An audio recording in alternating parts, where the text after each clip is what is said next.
Di sini aja kalau masalah kan.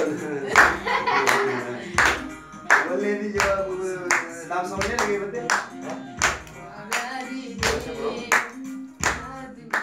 Siapa kan dulu sudah? Manja besok. Hah? Itu apa anjir? Kalau manja nanti.